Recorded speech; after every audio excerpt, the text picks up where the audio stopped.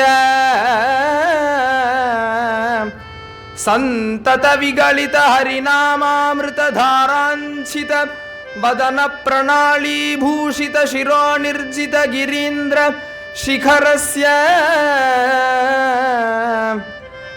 पुत्रकलत्रादिचिन्तारहितस्य दरिद्रस्यापि सदा सन्तुष्टस्य भागवतोत्तमस्य कुचेल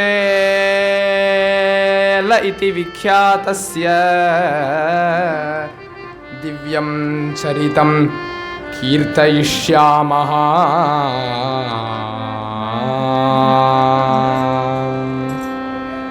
அவிரத விரச்சித, எவ்வளோ அருமையான பதங்கள், கேட்டாலே எவ்வளோ நல்லா இருக்கு. எப்பொழுதும் இடைவிடாமல் கண்ணை மூடிண்டு கண்ணா கண்ணா கண்ணா கண்ணா அப்படின்னு சொல்லிகிட்டே இருக்கிறதுனாலேயே ஒரு ஆனந்தம் வந்து அந்த ஆனந்த பாஷ்பம் கண்ணெல்லாம் கண்ணீர் மல்க, குரல்லாம் தொண்டெல்லாம் தழுதழுக்க, உடம்பெல்லாம் மேனி செலிர்க்க, இவ்வண்ணமே எப்பொழுதும் இருந்துட்டு கூடிய இப்படியே எப்பொழுதும் இருந்துட்டு கூடிய இருக்கக்கூடிய ஒருத்தர் அப்படின்னு சொல்லி, அவர் யாரு அப்படின்னா, இருங்கோ அவரை பற்றி இன்னும் சொல்கிறதுக்கு இருக்குது அப்படின்னு சொல்லிட்டு அப்புறம் தான் கடைசியில் தான் அவரோட பேரை சொல்கிறா. புலகிதஸ்வ கலேபர துளித கண்டகி பலஸ்ய. கண்டகி பலம் அப்படின்னா பலாப்பழம் அப்படின்னு அர்த்தம். இவர் பார்க்க பலாப்பழம் மாதிரி இருப்பாராம். பலாப்பழம் மாதிரி இருப்பார்னா என்னது, இப்படி ஒரு எக்ஸ்பிரஷனே கேள்விப்பட்டிருக்க மாட்டோம், நம்ம யாருமே கேள்விப்பட்டிருக்கவே மாட்டோம். ரொம்ப வித்தியாசமாக ஒரு புது விதமான ஒரு ஸ்டேட்மெண்ட் இது. பார்க்குறதுக்கு பலாப்பழம் மாதிரி இருக்கார் அப்படின்னா என்ன அர்த்தம் அப்படின்னா, பலாப்பழம் நம்மெல்லாம் பார்த்துருக்கோம் இல்லையா, எப்படி இருக்கும், முழுக்க முள்ளாக ஒரு மாதிரி இருக்கும் இல்லையா, அப்படியே சிலிர்த்தா மாதிரி இருக்கும். அவருடைய மேனி பலாப்பழம் மாதிரி இருக்குமா, எப்பொழுதும் மேனி சிலிர்க்கதை பார்த்தா பலாப்பழம் மாதிரி இருக்கும் அப்படிங்கிறார். மேனி எப்பொழுதும் சிலிர்த்த வண்ணமே இருப்பார் அப்படிங்கிறத அப்படி சொல்கிறார். அதனால் சந்தத விகலித ஹரிநாமாமிருத தாராஞ்சித வதன பிரணாளீபூஷித சிரோ நிர்ஜித கிரீந்திர சிகரஸ்ய. ஒரு மலை அப்படின்னு நம்ம பார்த்தோம் அப்படின்னா அந்த மலை எப்படி இருக்கும், சாதாரணமான மலை இல்லை, ரொம்ப நம்ம வெஸ்டர்ன் காட்ஸ் எல்லாம் போய் பார்த்தோம் அப்படின்னா, இல்லைன்னா இமயமலைலாம் போய் பார்த்தோம் அப்படின்னா, மலை மேலேந்து அருவி, இப்போ கங்கை யமுனை எல்லாமே மலை மேலேந்து வரக்கூடிய தண்ணி தானே, கங்கோத்ரி யமுனோத்ரியிலேருந்து வந்து அப்புறம் கீழே வர வர வர வர பெரிய நதியாக கரை புரண்டு ஓடி அங்கேருந்து சமுத்திரத்தில் போய் கலக்கிறது. காவேரி அப்படி தான், யமுனா அப்படி தான், கங்கை அப்படி தான், இந்த எல்லா நதிகளும் இப்படி இருக்கு இல்லையா. இவர் வந்து அந்த அந்த நதி மாதிரி அந்த மலை மாதிரி இருப்பாராம் இவர். அப்படின்னா என்ன அர்த்தம், முதல்ல பலாப்பழத்தோடு சொன்னோம், இப்போ மலையோட சொல்கிறோம். அப்படின்னா என்ன அர்த்தம், மலை மாதிரி இருப்பாருன்னா என்ன அர்த்தம் அப்படின்னா, மலையோட உச்சியிலேருந்து எப்படி தண்ணி கரப்புரண்டு ஓடுமோ அந்த மாதிரி இவரோட சரீரத்தோட உச்சியில் இருக்கக்கூடிய தலையில் இருக்கக்கூடிய வாயிலேருந்து பகவான் நாமம் எப்பொழுதும் கரப்புரண்டு ஓடிண்டே இருக்குமா. அப்படி ஓடிண்டே இருக்கக்கூடியவர். அதுக்கும் மேலே என்ன சொல்கிறாருன்னா, நிர்ஜித கிரீந்திர சிகரஸ்ய, மலையே தோத்து போயிடும் அப்படிங்கிறார். மலையிலேருந்து அடிச்சுட்டு வர பிரவாகம் அது கூட ஒரு கால் சீசன் இருக்கும், சில சமயம் வத்தி போனால் போகும். ஆனால் இவரோடது இடைவிடாமல் பெரினியல் ரிவர்னு சொல்லுவா இல்லையா, அந்த மாதிரி இடைவிடாமல் 365 நாளும் 24/7 எப்போ போய் பார்த்தாலும் கண்ணா கண்ணா கண்ணா கண்ணா அப்படின்னு கண்ணன் இடத்துல அப்படி ஒரு பிரியம், அப்படி ஒரு பக்தி இவருக்கு. இப்படியே வாழ்ந்துட்டு வரக்கூடியவர் அவர் அப்படின்னு சொல்லி அதுக்கு மேலே சொல்கிறா. புத்திர கலத்ராதி சிந்தா ரஹிதஸ்ய தரித்ரஸ்யாபி சதா சந்துஷ்டஸ்ய. மனைவி உண்டு அவருக்கு, குழந்தைகள் உண்டு, ரொம்ப ஏழையானவர், ரொம்ப ஏழை, ரொம்ப ரொம்ப ரொம்ப ஏழை, ரொம்ப சின்ன குடிசையில் இருந்துட்டு கூட இருக்கவர். அப்படி இருக்கிறச்சே ஆனால் வந்து ஐயோ எனக்கு இப்படி ஒரு வாழ்க்கை வந்துடுத்தே, இப்படி ஒரு வாழ்க்கை வந்துடுத்தே அப்படின்னு இருக்க மாட்டாராம். கிடச்சதை வச்சு சந்தோஷமாக இருப்பார் அப்படின்னு சொல்கிறார். தரித்ரஸ்யாபி சதா சந்துஷ்டஸ்ய. தரித்திரன்னா ஏழைன்னு அர்த்தம். ஏழையாக இருந்தாலும் எப்பொழுதும் சந்தோஷமாக இருப்பார் அப்படின்னு சொல்லி. யார் இப்பேற்பட்டவர், யார் இப்பேற்பட்ட மகாபுருஷர் யார் அப்படின்னா, குச்சேல இதி விக்யாதஸ்ய.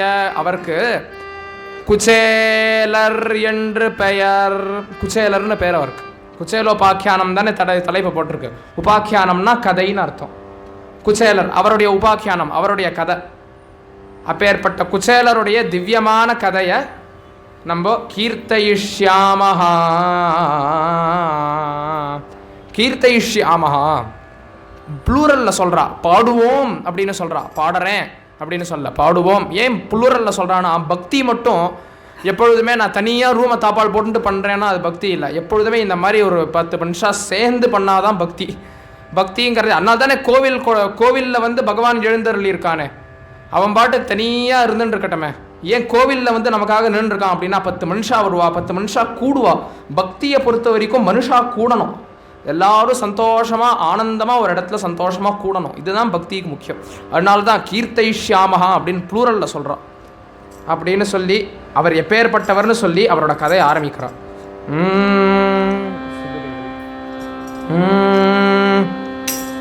ஆசீத்விப்ரஹ சத்குணதாமா நாம்னா ஸ்ரீமான் பக்தசுதாமா கிருஷ்ண பிரேம ரசாம்புதி சீமா யஸ்ய சகா பரமாத்மா பூமா ஆசீத்விப்ரஹ சத்குணதாமா.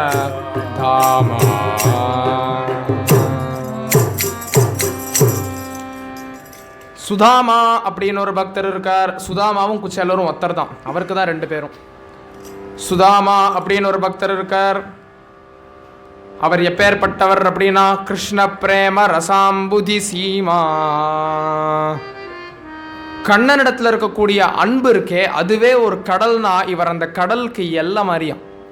அப்படின்னா என்ன அர்த்தம்னா கண்ணனுடைய அன்பே வடிவானவர் அப்படின்னு அர்த்தம். அவர் எப்பேற்பட்டவர்னா அவர் எல்லா வேதங்களும் படிச்சிருக்கார், எல்லா சாஸ்திரங்களும் படிச்சிருக்கார், எல்லா கலையும் கற்றுருக்கார், உண்மையாகவே இதெல்லாம் கற்றுருக்கார். ஆனால் இதெல்லாம் அவருக்கு குவாலிஃபிகேஷனாக சொல்லலை.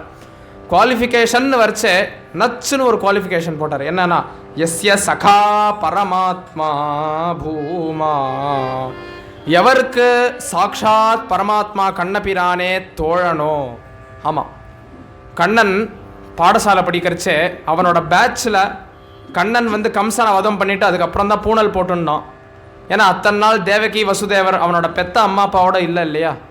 அதனால் அவனோட அம்மா அப்பாவோட கூட போன அப்புறம் அவள் வந்து அவனுக்கு பூனல் போட்டு வைக்கிறா. பூனல் போட்டதுக்கப்புறமா அவன் அங்கேருந்து போய் பாடசாலை கற்றுக்கிறான். அவந்தி அப்படிங்கிற ஊர், இன்றைக்கி உஜ்ஜைன்னு சொல்கிறோம் இல்லையா, மத்திய பிரதேஷில் இருக்கே அந்த ஊர் தான். அந்த அவந்தியில் போய் பாடசாலை கற்றுக்கிறான். சாந்தீபனி அப்படிங்கிற பெரியவர் அப்படிங்கிற மகான் அவர்கிட்ட கற்றுக்கிறான். 4 வேதங்கள் கற்றுண்டான், 6 எல்லா சாஸ்திரங்களும் கற்றுண்டான், 64 கலையும் கற்றுண்டான். அவன் பகவான், அவன் கற்றுக்கிறது பெரிய விஷயம் இல்லை, அவ்வளோத்தையும் கற்றுக் கொடுக்குற அளவுக்கு திறமசாலி ஒருத்தர் இருக்கணுமே. குருநாதர் ஸ்ரீ ஸ்ரீ அண்ணா சொல்லுவார், அவர் ஒரு நடமாடும் பற்கலைக்கழகம் அப்படின்பா. நடமாடுற யூனிவர்சிட்டியாக அவர். அத்தனை கலையும் ஒத்தராக கற்றுக் கொடுத்தாராம் பகவானுக்கு. அதனால் அவர் அந்த சாந்தீபனி குருகுலத்தில் படித்தான் இல்லையா. கண்ணன் வந்து சாந்தீபனிகிட்ட படிக்கிறச்சே கண்ணனோட க்ளோசஸ்ட் ஃப்ரெண்டு யார், இந்த சுதாமா. கண்ணனோடைய பேட்ச்சு, கண்ணனோட க்ளோஸ் ஃப்ரெண்டு. கண்ணன், பலராமன், சுதாமா இவ 3 பேரும் எப்பொழுதும் சேர்ந்தே தான் இருப்பாளாம். அதுலேயும் கண்ணனும் சுதாமாவும் ரொம்ப க்ளோஸ். இப்படி இருந்துருக்கக்கூடியவர் எவருக்கு கண்ணன் சாக்ஷாத் கண்ணபிரானே பரமாத்மாவே நண்பனோ அப்பேற்பட்டவரான சுதாமா இருந்துருக்கார். அவருக்கு நல்ல குடும்பம்லாம் உண்டு.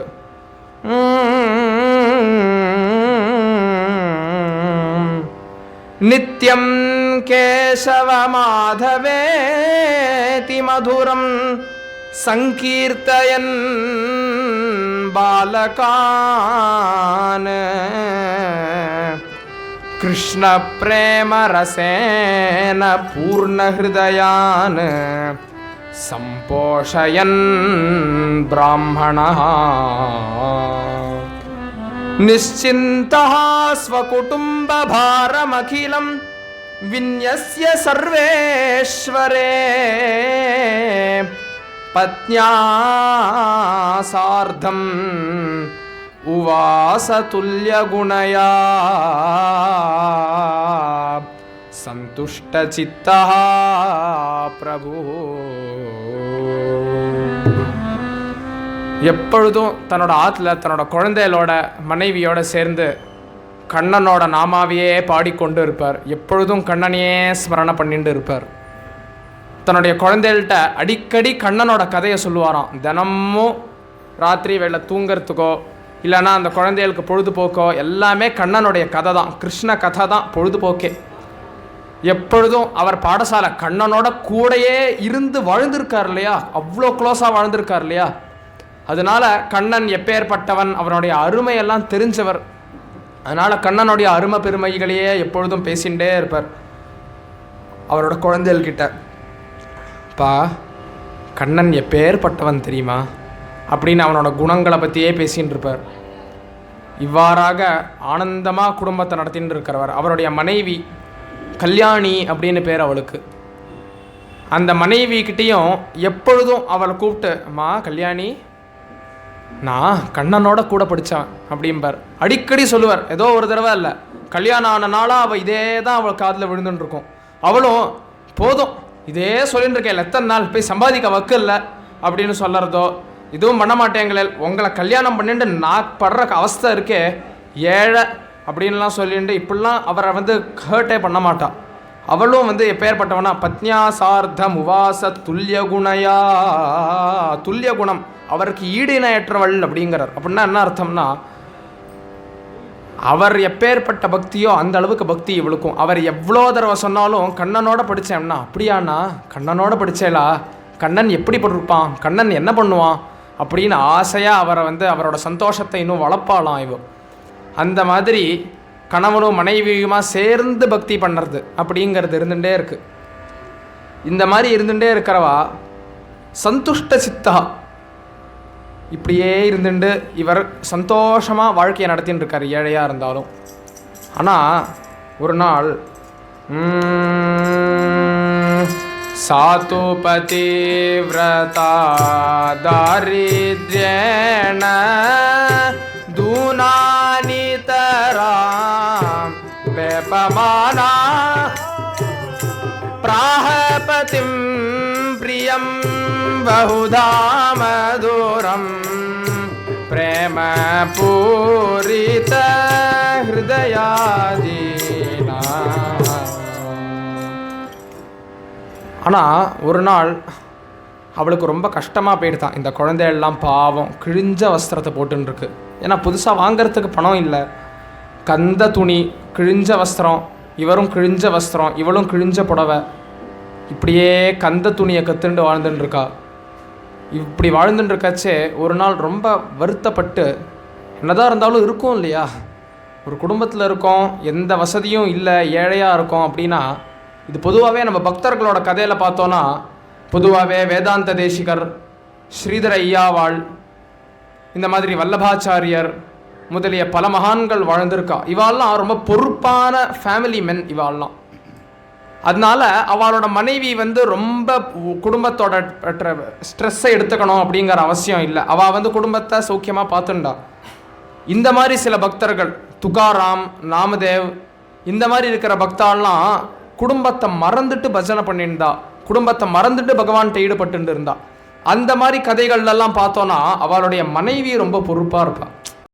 அதுதான், ஒன்று கணவன் பொறுப்பாக இருப்பார், இல்லைனா மனைவி பொறுப்பாக இருப்பாள். அந்த பேலன்ஸ், ஏன்னா ரெண்டு பேரும் இப்படியே தன்னை மறந்து போயிட்டானா பிஞ்சு குழந்தைகள் அது என்ன பண்ணும். அதனால் நாமதேவர் ரொம்ப தன்னை மறந்த நிலையில் இருக்காருன்னா ராஜாயின்னு பேர் அவரோட மனைவிக்கு. அவள் குடும்பத்தை ரொம்ப பொறுப்பாக பார்த்துப்பா. துகாராம் குடும்பத்தை மறந்து இருக்கார் அப்படின்னா ஜீஜாபாயின்னு பேர் அவரோட மனைவிக்கு. அவள் குடும்பத்தை ரொம்ப பொறுப்பாக பார்த்துப்பா. அவள் குடும்பத்தோட கவலையெல்லாம் அவள் ஏற்றிப்பா, அவள் பொறுப்பாக இருப்பா, அவள் என்ன பண்ணணுங்கிறத பார்த்து பார்த்து பண்ணுவா. அந்த மாதிரி இவர் பகவான் எப்படி வச்சுருக்காரோ வச்சுக்கட்டோங்கிறா. அவளுக்கு ஒன்றும் கஷ்டம் இல்லை, இருந்தாலும் இந்த குழந்தைகள் பாவம் அங்கேருந்து, அம்மா எனக்கு தொப்பை பசிக்கிறதுமா, சாப்பிட ஏதாவது இருக்குமா அப்படின்னு கேட்கும். என்றைக்கோ ஒரு நாள் யாராவது சாப்பாடு போட்டால் உண்டு. சில சமயம் இவாத்தில் சாப்பாடு இருக்கும், சில சமயம் ஒரு நாள் முழுக்க சாப்பிடாமையே போயிடும், ஒரு நாளுக்கு அடுத்த வேலைக்கு சாப்பாடே இல்லாமல் போயிடும். அப்படிலாம் இருக்கிறச்சே அந்த குழந்தையெல்லாம் மத்தியானம் உச்சி பொழுது ஆயிடுத்து அப்படின்னா, அம்மா தொப்பை பசிக்கிறதுமா அப்படின்னா, இவரா கிருஷ்ணா எல்லாம் உன் சங்கல்பம்ப்பா, நீ நம்பிக்கை குழந்தைய எப்படி பார்க்கறச்சே எவ்வளோ கஷ்டமாக இருக்கும். அதனால் அவள் அங்கேருந்து நான் அப்படின்னு ஒரு நாள் போகிறா. அங்கேருந்து போய் பிராகபதிம் பிரியம் பகுதா மதுரம் அப்படின்னு சொல்லியிருக்கா. ரொம்ப இனிமையாக சொல்கிறாளாம். அதுக்கு முன்னாடி என்ன சொல்கிறான்னா, ரொம்ப வருத்தப்பட்டு வேப்பமானா ரொம்ப தயக்கத்தோடு சொல்கிறா அப்படின்னு சொல்கிறா. ஏன் தயக்கம் அப்படின்னா, அவர்கிட்ட இத்தனை நாள் இப்படிலாம் பேசியே பழக்கம் இல்லை. இப்படி குடும்பம் இப்படி இருக்கே அப்படிங்கிறதெல்லாம் சொல்லி பழக்கமே இல்லை. அதனால் நம்ம கஷ்டப்படுறோமே, நம்ம குழந்தைகள் எப்படி கஷ்டப்படுறது இப்படிலாம் பேசி பழக்கமே இல்லை. இருந்தாலும் மேலே மேலே குழந்தைகள் கஷ்டப்படுறது, குழந்தைகளுக்கு தொப்பை பசிக்கிறது அப்படிங்கிறத பார்த்தா அந்த அம்மாவுக்கு எப்படி இருக்கும். அதனால் அந்த அம்மா அங்கேருந்து போய் தயக்கத்தோட முதல் தடவை சொல்கிறா இல்லையா இந்த மாதிரி, அதனால் கொஞ்சம் தயக்கம் இருந்தாலும் நேராக போய் பேசுகிறா. என்ன சொல்கிறா அப்படின்னா, இந்த மாதிரி நீங்கள் கொஞ்சம் கவனிங்கோளேன், என் குழந்தைகள் இவ்வளோ கஷ்டப்படுறா, சத்த பகவானை போய் பார்த்துட்டு வாங்கோளேன், உங்களுக்கு பகவான் தான் தோழனாச்சே அப்படிங்கிறத சொல்கிறா. அங்கேருந்து போய் கோச்சுக்கலையாம். அங்கேருந்து பார் குடும்பத்தை பார்த்துக்காம குழந்தையெல்லாம் திண்டாடுறது பார் அப்படின்னு சொல்லலை. ரொம்ப மதுரமாக இனிமையாக போய் சொல்கிறா அப்படிங்கிறது. என்ன சொல்கிறா அப்படின்னு பார்ப்போம்.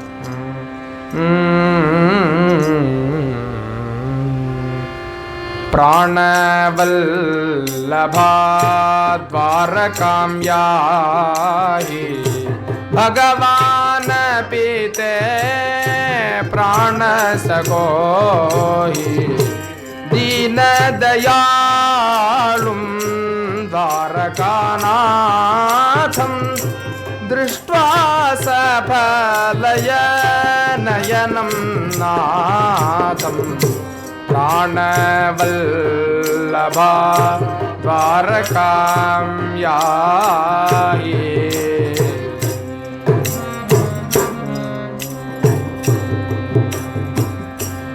பிராணவல்லபா அப்படின்னு ரொம்ப அழகாக கூப்பிட்றா.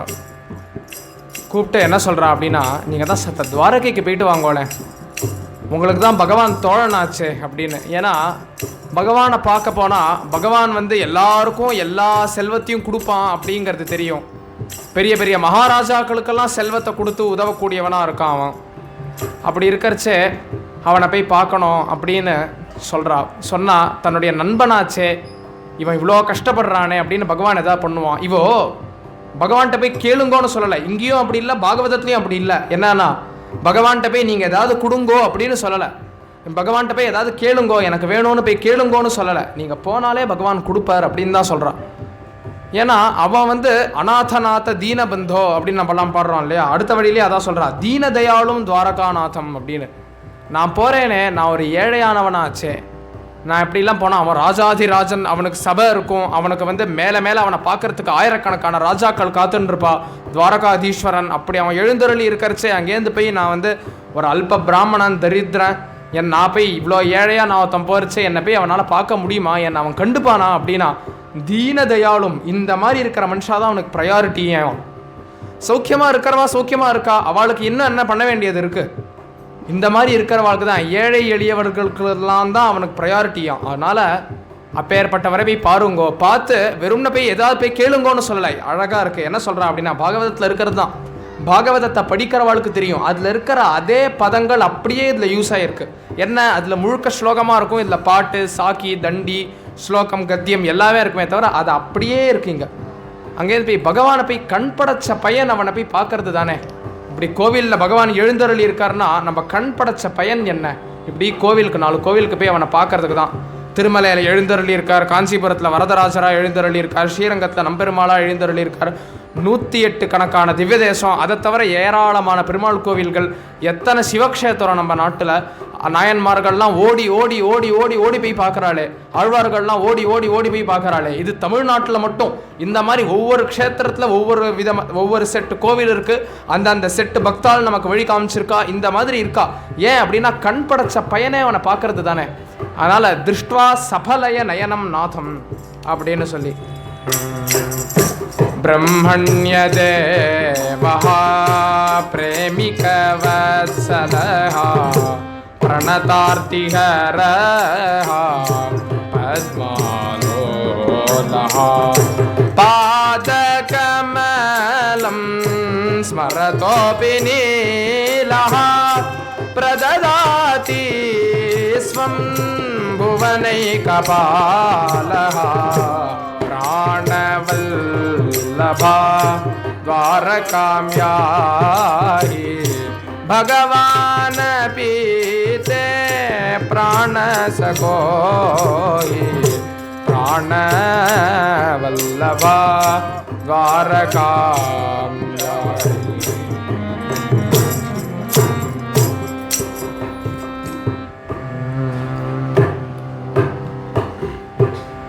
அங்கேருந்து அடுத்து என்ன சொல்கிறா அப்படின்னா, பிரணதார்த்தி ஹரஹா, நம்மளோட குடும்பத்தில் இவ்வளோ கஷ்டம் இருக்குது, நம்ம இவ்வளோ வருத்தம் இருக்குது நம்ம மனசில் அப்படின்னா, அங்கேருந்து அவனோட சந்நிதியில் போய், முதலையே சொன்னேன் இல்லையா, ஒரு பஜனையில் போய் ஒரு 20 நிமிஷம் நம்ம கண்ணை மூடின்னு உட்காந்தாலே மனசு நிம்மதியாக இருக்கும், நிறைஞ்சு போயிடும் அப்படின்னு. அந்த மாதிரி தான் நம்ம கோவிலுக்கு வந்து அமைதியாக அங்கேருந்து பகவானை சேவித்து ஒரு 10 நிமிஷம் பகவான் கழுத்தாப்பில் இப்படி உக்காந்தோம் அப்படின்னாலே மனசு அப்படியே நிம்மதியாகிடுறது இல்லையா.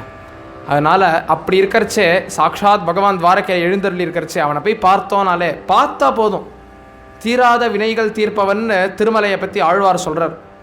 அந்த மாதிரி போய் அவன்கிட்ட இது இருக்குது, எனக்கு அந்த கஷ்டம் இந்த கஷ்டம்னு சொல்லி எனக்கு அதை பண்ணுங்கோ இதை பண்ணுங்கோலாம் கேட்க வேண்டாம். போய் உக்காந்தாலே, அவனை போய் பார்த்தாலே துன்பங்களோ எல்லாமே மனசுலேருந்து எல்லா கவலையும் நீங்கிடும். அதனால் பிரணதார்த்தி ஹரஹா அப்படின்னு சொல்லி அவனோட திருவடியவே நினச்சிட்டு இருக்கிறவாளுக்கு தீனதயாளு, யார் ஏழை எளியவனோ எல்லாருக்குமே தானம் பண்ணுவான் அப்படிங்கிறச்சே தன்னையே கதின்னு இருக்கிறவாளுக்கு தன்னையே கொடுத்துருவான்.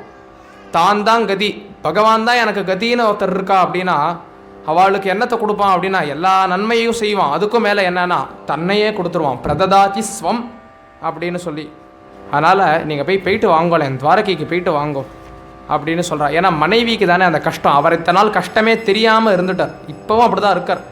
மனைவி இப்படி சொல்லிகிட்டே இருக்கா அப்படின்னதும் சரி போகிறேம்மா, பார்க்குறேனே, பகவானை பார்க்கணும் இல்லையா. என்னதான் அவள் வந்து குடும்பத்துக்கு நன்மை ஏற்படணும் அதனால போங்கோ இதுக்காக போங்கோங்கிறா. அவர் எதுக்காக போகிறோமோ இல்லையோ, பகவான் என்ன பண்ணுறானோ இல்லையோ, அவனை பார்க்கறதே கண் படைச்ச பிரயோஜனம், அவனை பார்க்கணுங்கிறதுக்காகவே போனோம் அப்படின்னு சொல்லி கிளம்பணும் அப்படின்னு நிச்சயம் பண்ணிட்டார். விரக்தோ பிராமண பத்யா பகுதா பிரார்த்திதோ மிருது நிச்சித்ய துவாரகா யாத்ராம் கர்த்தும் பாரியாம் உவாச சஹா.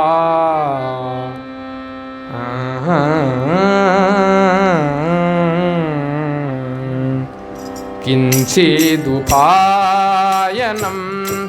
மம தேஹி கிருஷ்ணார்ப்பணம் கர்த்தும் சுமுகி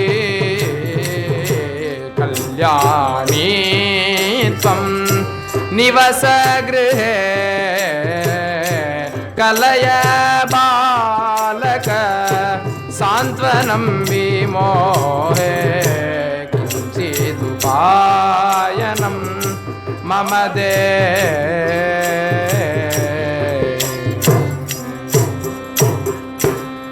மா கல்யாணி, எனக்கு பகவானை நம்ம சாமான்யமாக ஒருத்தரை பார்க்க போகிறோம் அப்படின்னாலே ஏதாவது கையில் வாங்கிட்டு தானே போவோம் அவளுக்கு கொடுக்கறதுக்காக.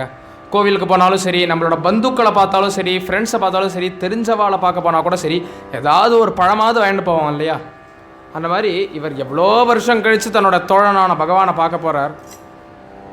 அதனால் ஏதாவது வாங்கிட்டு போகணும் அப்படின்னு நினைக்கிறார். அவரோட மனைவிட்ட ஆற்றுல ஏதாவது இருக்காமா, ஏதாவது ஒரு பழம் இருக்கா, ஒரு நெல்லிக்காய் இருந்தால் கூட பாரு அப்படின்னு சொல்லி அனுப்புகிறார். போய் சமையல் அறையில் போய் பார்த்தா ஒன்றுமே இல்லை, காலியாக இருக்கு. இப்படி இருக்கிறச்சே அவள் வந்து அங்கேருந்து அவர்கிட்ட வந்து ஒன்றுமே இல்லைன்னா டிசப்பாயிண்ட் ஆகிடுவார். அஷோ கிருஷ்ணா, உனக்கு கொடுக்கறதுக்கு ஒன்றுமே இல்லையேப்பா அப்படின்னு தோணுமே. ரொம்ப நாள் கழித்து இவரே இப்போ தான் பகவானை பார்க்க போகலாம் அப்படின்னு ஒத்துன்ருக்கார். அப்போ இவரை வருத்தப்பட செய்ய வேண்டாமே அப்படின்னு சொல்லி அங்கேருந்து இவன் என்ன பண்ணுறாளாம் அப்படின்னா, இந்த அம்மா கொல்லப்புறம் வழியாக அங்கேருந்து 4 பேர் ஆற்றுல போய், எங்கள் பர்த்தா பகவானை பார்க்க போகிறார், கிருஷ்ணனை பார்க்க போகிறார், கொடுக்கறதுக்கு எதுவும் இல்லை, ஏதாவது தாங்கோலேன், ஒரு பொடி அவள் இருந்தால் தாங்கோலேன் அப்படின்னு போய் அவரோட தலைப்பை விரித்து கேட்குறா.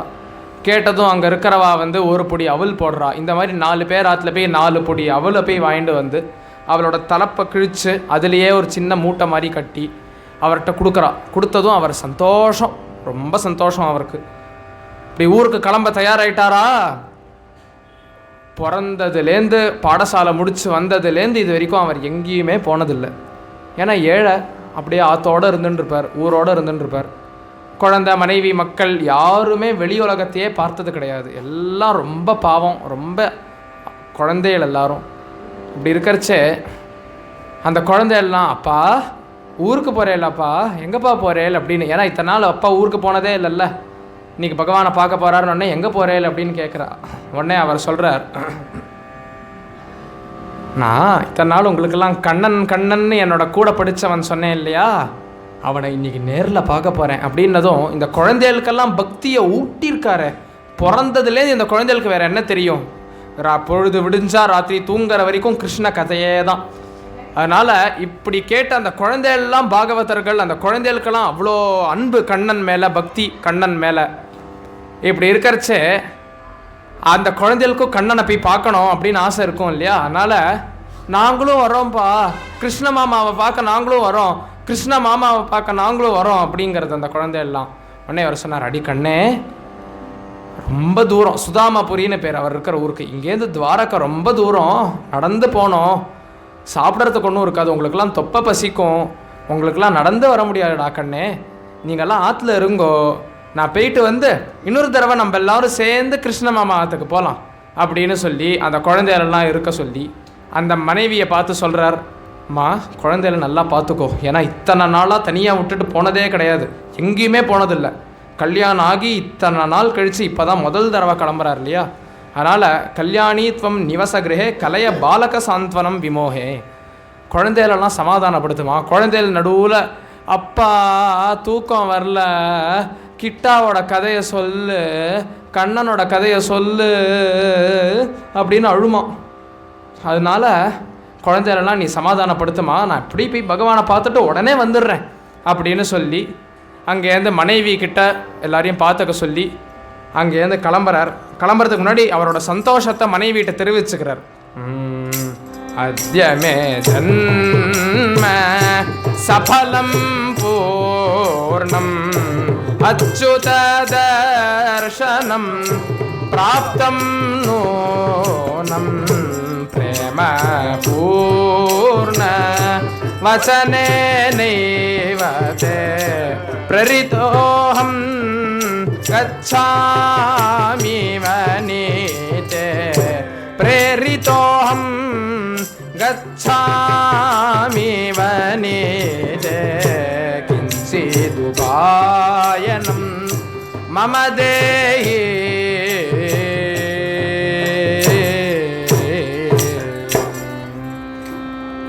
எனக்கு நான் பிறந்தேன் இல்லையா, இந்த ஜென்மா இன்னைக்கு சஃலமாச்சு அப்படிங்கிறார். ஏன் அப்படின்னா பகவானை பார்க்க போகிறேன், பகவானை பார்க்க போகிறேன், பகவானை பார்க்க போகிறேன் அப்படின்னு சொல்லலையாம். என்ன சொல்கிறாருன்னா பகவானை பார்த்தாச்சு அப்படிங்கிறார். அந்த ஆனந்தம், பகவானை பார்க்க போகிறோம் பார்க்க போகிறோம் பார்க்க போகிறோங்கிற அந்த துடிப்பில் இவ்வளோ நாள் இருக்கிறச்சே ஒரு நாள் பகவானை பார்க்குற நாள் இன்னைக்கு தான் அப்படின்னு தெரிஞ்சிருத்துன்னா பார்த்துட்டோம் அப்படின்னு சொல்கிறார்.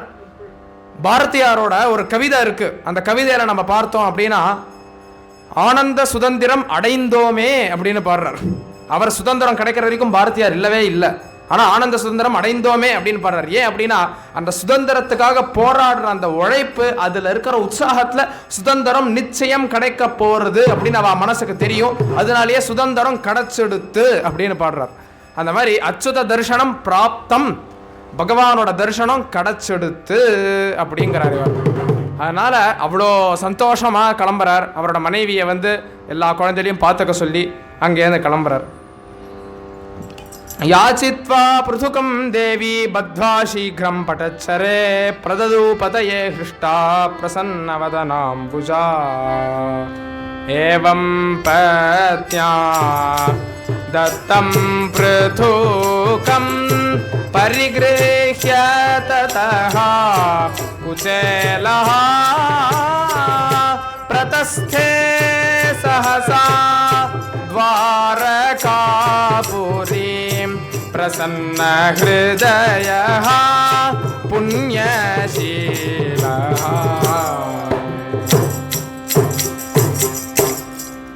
அங்கேருந்து ரொம்ப சந்தோஷமாக எல்லாத்தையும் கட்டிண்டு மடி செஞ்சு ஒரே ஒரு வஸ்திரம் அதை மட்டும் எடுத்துண்டு அந்த ஒரு மூட்டை பிருத்துகம்னா அவல்னு அர்த்தம், அந்த ஒரு மூட்டை வரட்டு அவல், அந்த அவல் எடுத்துண்டு பகவானை பார்க்கணும் பகவானை பார்க்கணும் பகவானை பார்க்கணும்னு அங்கேருந்து கிளம்புறார்.